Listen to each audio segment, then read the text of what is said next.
খুবই ঝড় বৃষ্টি হয়েছে। দুজনে মিলে ঘরেই চলে এসছে। তা আমার মানে ছেলে পড়তে গেছিলো চলে এসছে, বড় কাজে গেছিলো চলে এসছে। তা বললে একটু পকোড়া করা, তা কী করেছি, দুজনে মিলে আলুর পকোড়া করেছি, আরও অনেক কিছু করেছি। দেখো না, দুজনে মিলে রান্না করছি। আর আমার ছেলে আমাকে কী সব কথা বলছে, আর দুজনে মিলে রান্না করছেন, যে হ্যাঁ দুজনে মিলে রান্না করছি, তুইও করবি, তোর বউ হোক। তা আমাদের দুজনকে রাখাচ্ছে না, আমরা দুজনে রান্না করেছি। আমি খাবি তো আর বক বক করছিস।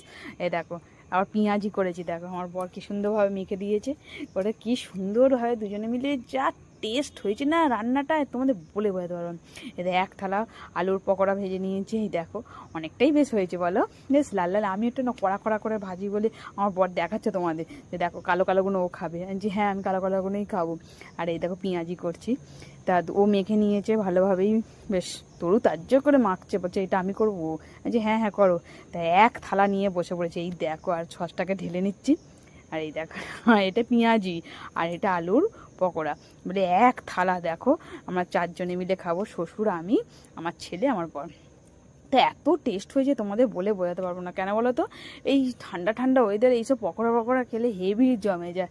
ও এত সুন্দর স্বাদ হয়েছে না, তোমাদের বলে বোঝাতে পারবো না। তোমরা তো কে কে খেয়েছো একটু বলো।